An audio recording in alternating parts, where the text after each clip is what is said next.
and welcome into the Who's On podcast, part of the Sabre Podcast Network, coming at you early in this week, just ahead of the ACC baseball tournament getting underway down in Charlotte. A reminder that it is now a single elimination format down there in Charlotte. A big change from past years, but we're going to get a little bit into just this. And I'll kind of use this term. You know, some people would say roller coaster. I think it's kind of been just a drop tower where, you know, you rise all the way to the top. Maybe they give you a couple like fake ones on the way down, and then like finally you kind of drop towards the end there of a season for Virginia baseball. I've got Monty Taylor, college baseball reporter at Just Baseball, joining me here on the Who's On podcast to talk a little bit about Virginia. We'll talk about the Cavaliers specifically up at the top, just kind of the end of the season and kind of the season as a whole. And then we'll get down into the NCAA tournament. Is their spot on the line? Are they firmly in? And we'll get into kind of what can they manage the rest of the way down the stretch with the roster that they do have, and look ahead to the ACC tournament down in Charlotte. Monty, how you doing, man? I'm good. I'm excited. Regular season's over. We're getting into the postseason. I know UVA fans may not be as excited as I am, but I have the benefit of having 16 teams to pay attention to, and ACC tournament week's like my Super Bowl. So I'm super excited to go see 15 games in 6 days. Unless it's a down year for the ACC, which you don't really get often, it's a good year for Monty Taylor that he can. There's usually some teams that climb onto, and you got Georgia Tech this year doing what they're doing. UNC has done really well, and you got some other really good teams out there. You got BC, if that's your flavor of the month. You got Wake Forest, so always a lot to look at in the ACC. But we'll start with Virginia because that's what we do here on the Who's On podcast, of course. Monty, you were on with me before the season started, and we gave some, I think pretty tepid predictions for the season. We didn't go over the top like we may have last year when it was a preseason. I think we were warranted to go over the top last year, the preseason number 2 team in the country. But I think we were pretty tame this year. And, you know, Virginia starts the season 21-5. They won their first 3 AC series, including what is probably their defining thing on the resume that's going to keep them on the right side of the bubble for the NCAA tournament, is that series win at a top 10 UNC team early in the year to start off ACC play. But over the last, let me do a quick math here, 29 games of the season, Virginia is 14-15. They have lost 5 of the last 7 ACC series. The lone 2 wins were over Clemson and Notre Dame, who will not be in the NCAA tournament picture. 3 ACC series losses to teams lower than them in the standings. That includes Pitt, that includes Cal, and most recently Louisville. And their first losing record in ACC play since 2019, and just the 3rd time in the last 20 years that Virginia baseball has had a losing record in ACC play. So, Monty, we'll just leave it there. What's gone wrong this season for Chris Pollard in his first year at the helm? All right. Yeah, it starts with, the season starts right away with Kyle Johnson and Jake Weatherspoon out. Joe Tiroli was banged up, and you're thinking that it's going to be, UVA is going to be really good because they've started off, they've withstood all of this. They've managed to start out 21-5, and then you get Kyle Johnson back in the rotation. You get Joe Tiroli going, you get Jake Weatherspoon back, but for whatever reason, it hasn't worked out. And it's, then all of a sudden you get AJ Gracia down, Becker goes down. Becker obviously out for almost a month. And I think that just kind of changed everything. I think that just put the offense in a blender, and they haven't been able to climb out of it yet. And when they have been able to, the pitching hasn't quite gotten up to par. But Zatkowski's been relatively good, but Payon and KJ have been kind of up and down. So it's a lot of things, and then just running into teams at the wrong time. Obviously, Cal is a dangerous team, and they came in here and they won. But going to Pitt, that always felt like a trap series, and they needed to avoid being swept at all costs, and obviously didn't do that. But I mean, that was a almost non-competitive series in terms of game 2 and 3.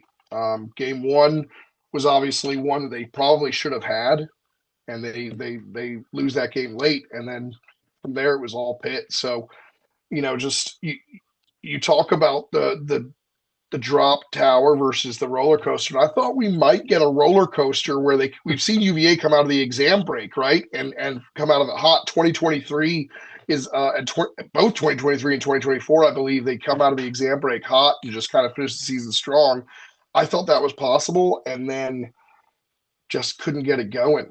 And it's been frustrated to see, and I know the coaching staff's frustrated trying to figure different things out, but some of the guys they've relied upon just haven't done what they're supposed to do. Yeah, it was interesting you bring up the exam break because I went to that doubleheader against Radford, which normally they don't play that weekend. So it was kind of Right. interesting that they were doing that.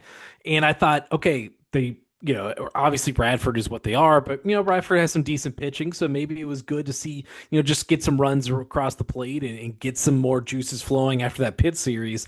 And I talked to Eric Tyler, the hitting coach, and Chris Pollard, and kind of about the approach at the plate, and I was like, all right, maybe they get something going. So I was writing a story about kind of their approach, and then we get to the next weekend against Cal, and I eventually, long story short, I reworked that into a Joe Tiroli story because he has gotten going for Virginia, and he's kind of been one of the very few bright spots in this team in the second half of the season. He's hitting around 400 in the second half of the season. He's been really good for them.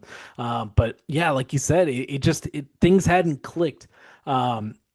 Out of the exam break like you would hope, especially with these last couple series. You're like, all right, get a couple more, finish with the winning record in ACC play, and just kind of see where the rest of the season takes you. And they weren't able to do that against Cal, and they weren't able to do that against Louisville. And this is kind of where you are right now.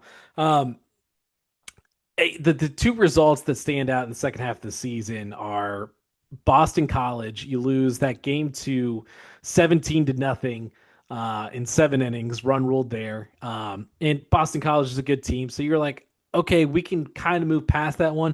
But then when you couple that with the 11-0 to Pitt on the Saturday in the series that you got to win, and you get run ruled again by Pitt, that was the one that kind of was like, oh boy, like there might be some problems here just this season.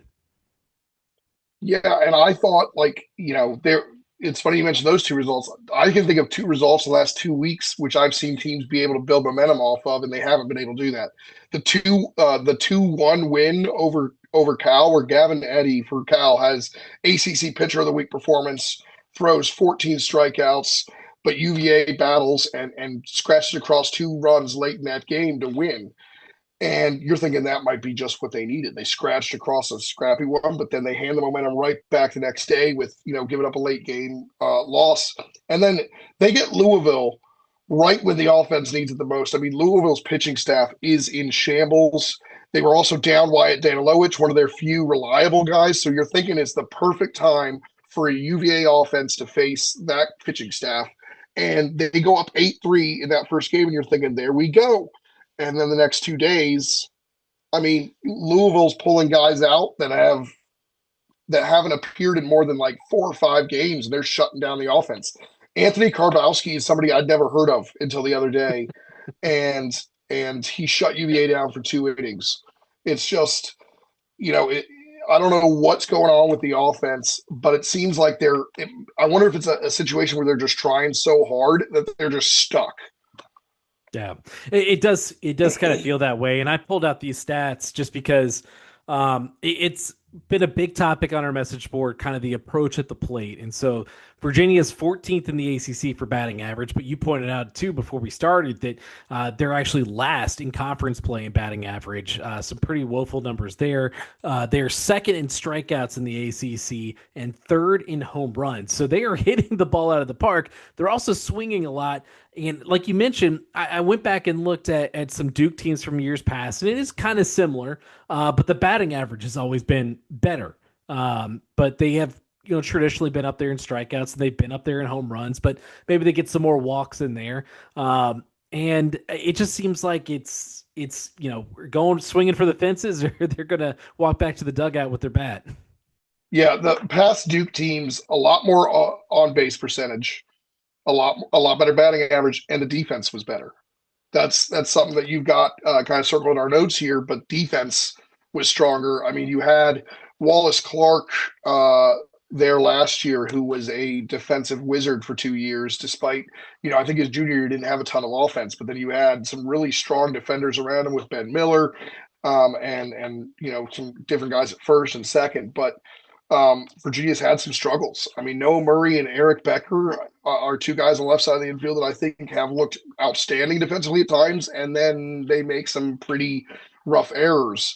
So, it's just interesting to see that kind of difference, and I think that's played a factor in this year's team versus some of the Duke teams in the past that had similar approaches. I'm not sure they're getting as many walks as they should be, or as many hit by pitches as they should be, and they're just not hitting.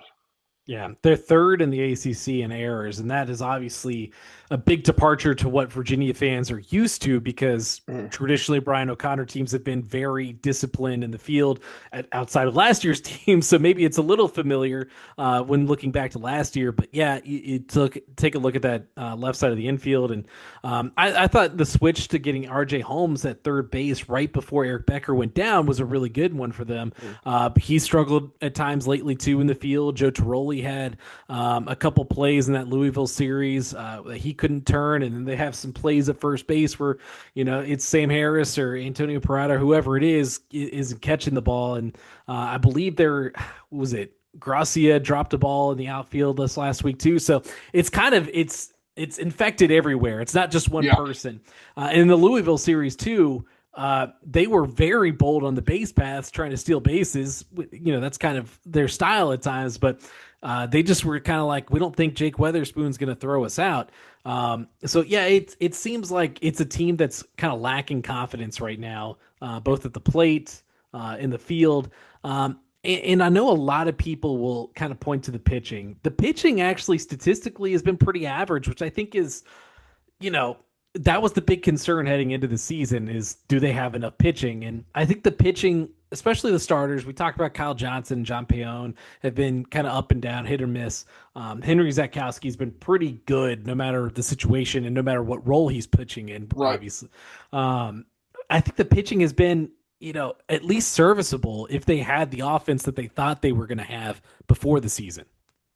Absolutely. I think the pitching's done its job for the most part. Obviously, as of late, you've had a couple of slip-ups, but Tyler Kappa's been fantastic. I think he's an all-ACC caliber guy. We'll find out about that over the next couple of days. But, Lucas Hartman was, for most of the season was, among the ERA leaders. That has changed. He's now towards, I think he's still top 10, but he's in a 3-point. He's in the mid threes as opposed to, down at 2, which is where he was. And then, you've got some other guys. Kevin Jacksel hasn't been, he started off strong, hasn't been good.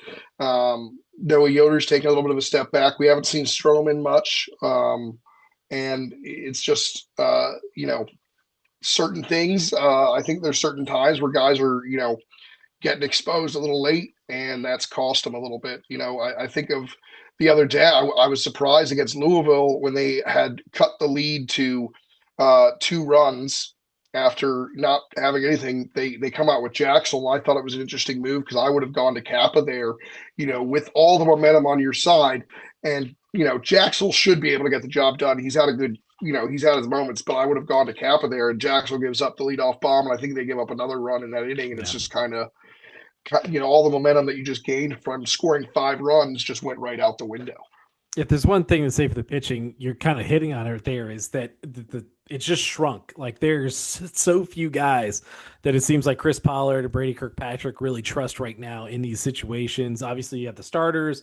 You've got Henry Zakowski, John Peon, and Kyle Johnson. Then you kind of go to Lucas Hartman, Tyler Kappa are the most trusted guys. But like you said, Lucas Hartman, I mean, it just seems like at times, like, I know we've heard Chris Pollard talk about it. Like, he's fine. This is what he has to do. Like, this is what gets the best out of Lucas Hartman, is using him this much.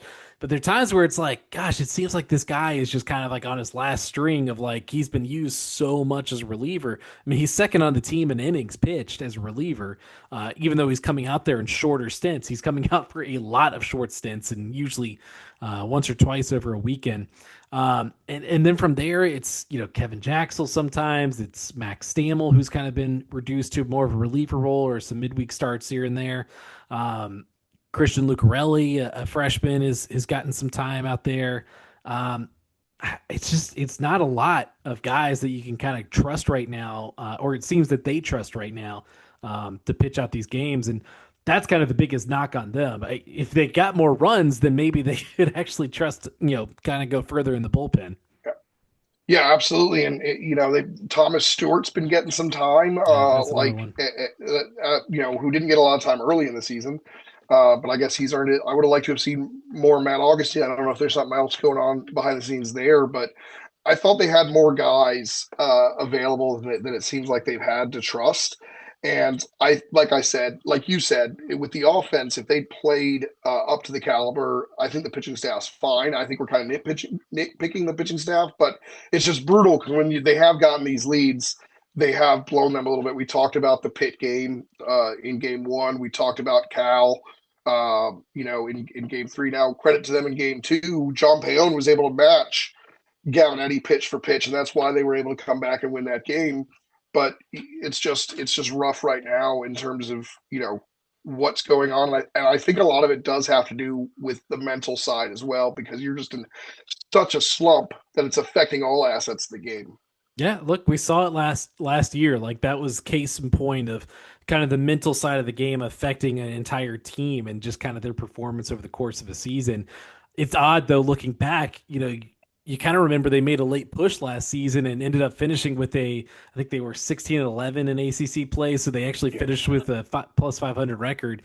So a little bit better down the stretch than this season. And so now we kind of get to the end of the year, and we talk about the NCAA tournament. Obviously, like hosting a regional was gone like a month ago, just about, or thereabouts. And then it's like, all right, well, you get to be a number 2 seed, and now they rank all 32 teams and whatnot. And now it's like, are you dropping down to a 3? Like, are you making the tournament? Like, if something goes bad down in Charlotte, if like you lose to NC State and it doesn't look great, are you on the bubble now? They're number 23 in RPI, which how much you use RPI. That seems like to be the yearly story at the NCAA tournament committee. Where do you think they are kind of heading into Charlotte as far as the NCAA tournament? I think they're locked in still. All the advanced metrics help them. They've also got the name recognition. That being said, let's just win one game and make sure you don't leave any of that to doubt. The good news is the bubble is weak, so it's not a Yeah. strong bubble this year. So there's not a ton of teams that you're like, you know, you're going to be clamoring to get in. So I think that helps UVA as well. So I think losing to NC State wouldn't be the end of the world. Losing to Duke would be would probably put them on the bubble. I would imagine if for some reason Duke beats NC State and then plays and beats UVA. But I honestly think they're good to go. I mean, 23 RPI is really strong, and the other metrics help them as well. That being said, I am seeing RPI that has Clemson. I saw a projection today that somebody still has Clemson in the tournament field, and I'm like, I don't care what their RPI is. They went 10-20 in the ACC. They're not getting in. I don't know why you're only looking at one metric, Yeah. because that's not, that the conference record does matter. 14-16 will be fine. 13-17, I'd be a little bit more worried. But yeah, I think Virginia is going to be fine. But are they really fine with how they've been playing? Yeah. Who knows? I think at this point you take just getting into the tournament and just kind of seeing what happens over a weekend. I think a regional is going to be really tough for them because we talked about the pitching. If you're only going to go 5, 6 guys deep into your pitching, like you can't really get out of a regional. Like Lucas Hartman can't pitch 4 games and Watch three. him. They will try. I'm not saying it's going to work. What did Stephen Schock do in 2021? He did something similar to that because of the rain delay also, but a rain delay Yes. helped them Yeah, it as did well, I help believe. them. Yeah. And Stephen Schock will tell you that he was never the same after that, though. Right. Yeah. It did cost UVA a couple of weeks later. Yeah, yep, yeah. He gets to Omaha. Actually, wearing the College World Series shirt today, There you but go. yeah, you get to Omaha and the arm is gone, and that's what I like the all season long. I'm just like, gosh, I really hope this isn't going to be like a Stephen Schock situation where you kind of the arm is just gone. But Yeah. It's interesting because Charlie Bielenson, they did the same thing 2 years ago, Yeah. Charlie Bielenson, but Bielenson had no blip on the performance. Like he might have one little like rough outing, but like his stuff was also major league worthy though. So that's also the difference is Lucas Hartman's a very good college pitcher, but I wonder if he's given them more stuff to analyze and scout with more appearances, and he's not mixed. I don't know. I'm not sure, but it is interesting because they have worked this to perfection with Charlie Bielenson before, but it's not quite Yeah. going the same way with Hartman. His stuff is actually ticked up a little bit, like very small, like 90 to Right. 92 miles per hour, but like it's actually ticked up a little bit in recent weeks. Yeah, I think with the lack of depth in pitching and just Yeah. also like the main issue that I have with the season is the inconsistency on offense. When you brought in names like AJ Gracia, you bring back Eric Becker, and then you got Joe Toroli coming in, who was an All-American at Ryder, and the lineup just doesn't seem to have depth. So I think I would agree they're probably safely in the NCAA tournament. I don't know if they can do much when they get there. We'll see. Like this is a team that has talent. It just hasn't always worked out. They have been able to beat good teams at the right time.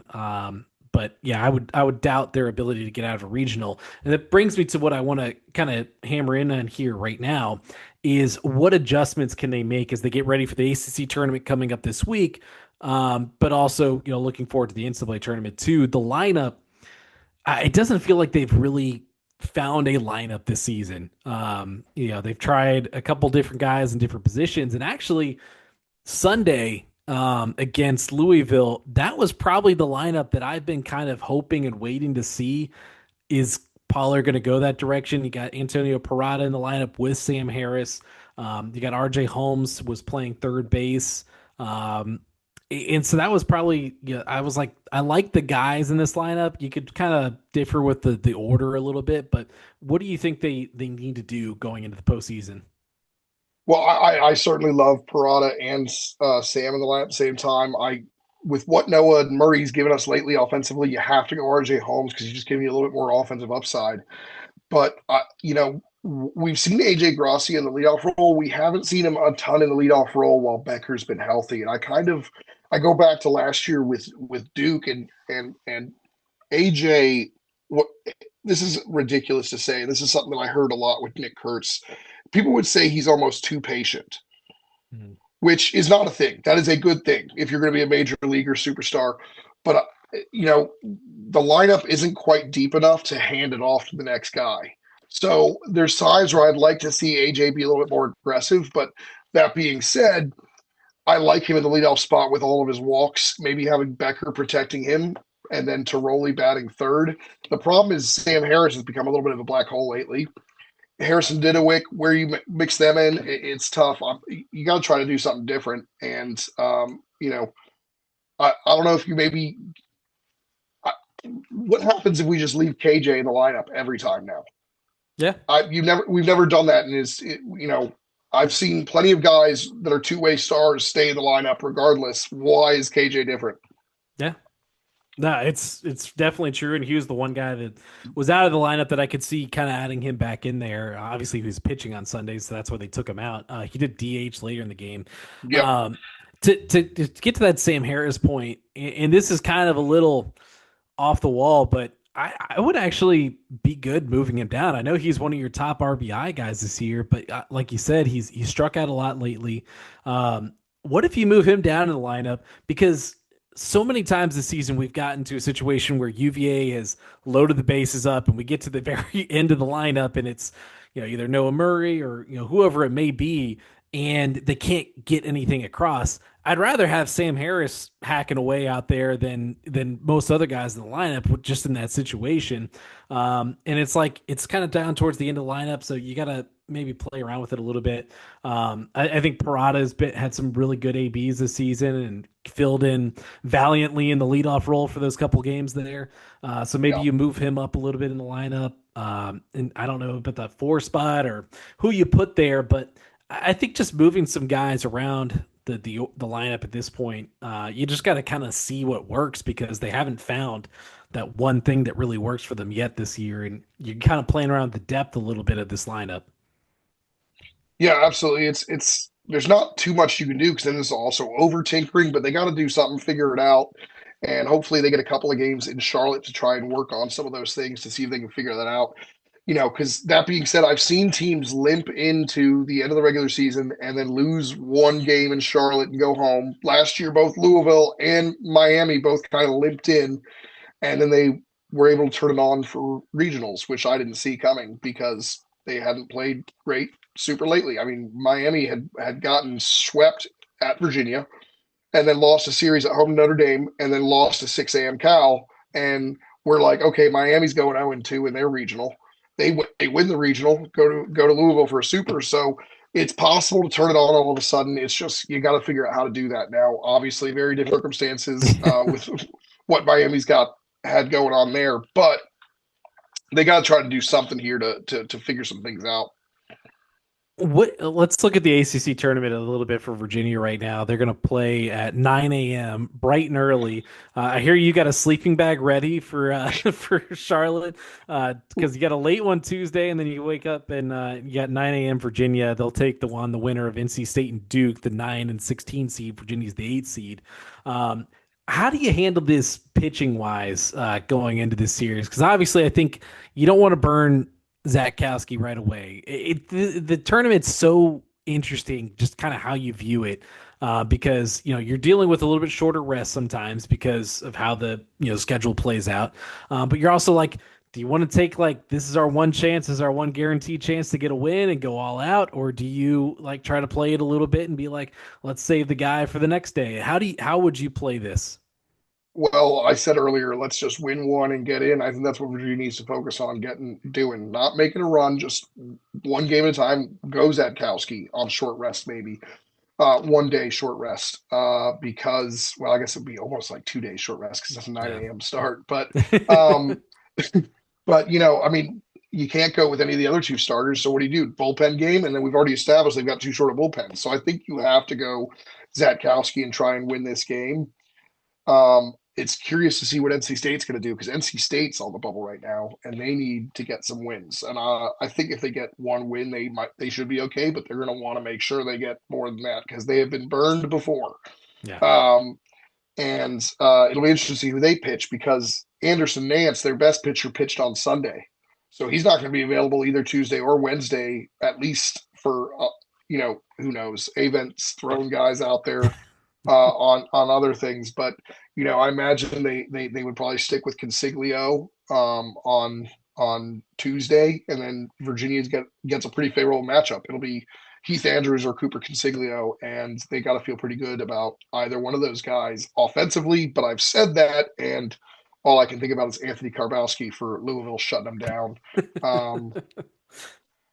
Who he's just a freshman that didn't get a ton of innings. That's all I'm saying. I'm not trying to take shots at any Louisville pitchers, but yeah, I think it's going to be interesting to see what NC State's got because we know they're depleted on the pitching side with Duden and Marone out. But Marone is supposedly on his way back, and they'll need to work him back up. I think it sounds like he'll be back for a regional if they make it, not for the ACC tournament. Yeah, so I would agree with you. If you need one win, just to feel confident that you're in, you got to go with your top guy, and so that's Henry Zakowski. Did Grabowski make the ACC Freshman of the Week team? Sorry. Oh no, he got an honorable mention. Honorable mention. Okay. Mention. Yeah. There were some really good performances. Yeah, but, it was. Yeah. It's been a good year for ACC freshmen, especially on the pitching side. Looking at kind of Virginia here, can they get one win in the ACC tournament? I'm not even going to talk about if they win, they would play number 1 seed Georgia Tech. Not even going to talk about that. Can they get the one win they need? Absolutely. I don't know what NC State and Duke can give us. They're going to fight. It's not going to be an easy win, but if you're an NCAA tournament team, you should feel confident you can get a win against one of those two teams. An NC State team without Duden or Marone is a completely different animal than with those two guys, and I think you should feel pretty confident that you can handle that. And if you can't, you're not feeling that good about it anyway. How wild is it that it feels like Virginia, it comes down to another day in the ACC tournament. Can you get one win just like last year against Boston College? That one ended at like what, 2, 3 a.m. This one starts at 9 a.m. So it's like only a couple hours difference. Yeah, I got yelled at by Oak at 3:15 in the morning when I asked him what UVA's done to deserve to get into the tournament, and he made his case. I guess yelling to me, not at me. Yeah, but yeah. uh, Now, Oak had a couple memorable rants last year. yeah. More like it was a higher ratio. He was hitting at a higher average for his rants last year. He was warming up for the SEC.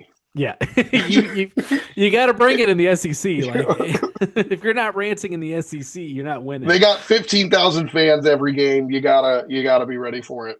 All right, what percentage chance would you give Virginia if they do beat Duke or NC State, whoever it may be, of springing an upset against Georgia Tech? 5%. 5%. That's good. That's yeah. I mean, you're assuming Zatkowski's not pitching. Yeah. And that Georgia Tech offense. I mean, on the bright side, Georgia Tech offense will have been off for like 6 days, so 5 days or so. But I think assuming the Virginia offense does something against NC State or Duke, you feel pretty good. Maybe they can do something against Tate McKee, but then we just saw Tate McKee be incredible. Like, I think he's going to be ACC Pitcher of the Week. So that's no guarantee because postseason Tate McKee's pretty good. He's been very good in his postseason play. In last year, I think he had 10 strikeouts in the quarterfinal game when he had the flu. So, 5% chance. I think you take 5% if you're Virginia facing a juggernaut like Georgia Tech in this series. But it's wild because when they were 21-5, I would have given them a 45% chance. Yeah. Oh yeah, it's a different team than the one that we saw earlier this year. I think that the single elimination helps because it's a one game. Do you have it for one game? And you kind of think of it over like, if you're going to make a run of the ACC tournament, it's kind of like a series, how it plays out, more like a regional, really. Just kind of the way that, how many games you have to play and the pitching that you have to plan for.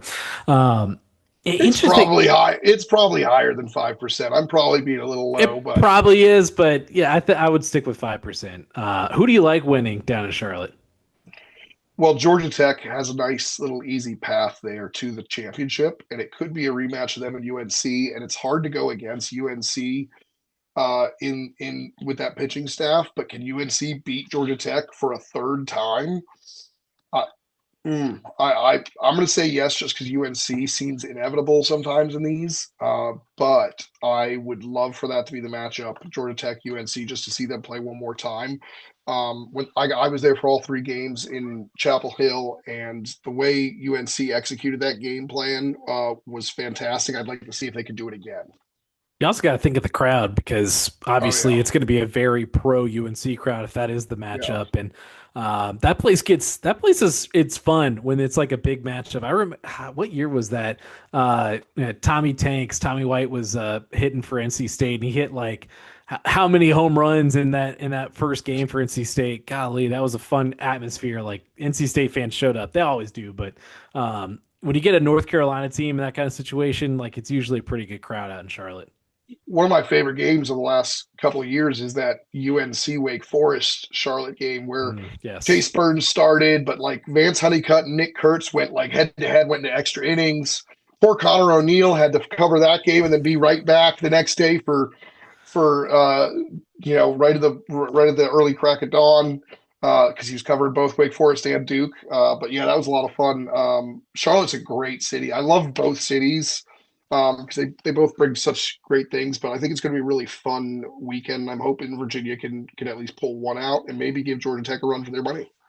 Yeah, Durham is like that kind of more traditional, like you get with like going to Greensboro for the ACC basketball tournament. Yeah. Charlotte's fun. I love that stadium. It is one of the best, kind of minor league stadiums out there. You get like that great view of Charlotte in the background. But it's good food, it's good concessions around there, and the atmosphere gets really good. And like I think like the first year I went, like you had guys on a fire truck parking outside the stadium just watching, sitting on top of the fire truck. I'm like, this is college baseball right here. This is what I love. Absolutely. I'm really excited for it. The ACC I love going to Omaha, but like I don't know how many ACC teams make it Omaha. Like 2024 was 4. It was great. Last year was 1, and I was looking for stuff to do because, I went from being nonstop work with 4 teams to, oh, it's just Louisville. Whereas the ACC tournament's everybody, all my favorite beat writers come into town, all the SIDs, Yeah. it's just my favorite time of year, and I can't wait for it. Yeah. Well, we'll be looking for your stuff, Monty, as always. Tell the people where we can find it. Absolutely. You can find me on Twitter at Monty2740. And I believe it's Monty's College Baseball on YouTube if you guys are interested in that, where all our podcasts go. Yeah, you can see all my links on my Twitter. I think I've got Substack there, free Substack where I tweet out a bunch of stuff, as well as the links to my Just Baseball stuff and Instagram and YouTube and all that stuff. Yeah, you can find it all there. No one covers the ACC quite like Monty Taylor. Monty, appreciate you hopping on Thanks. here. That'll do it for the Who's On podcast.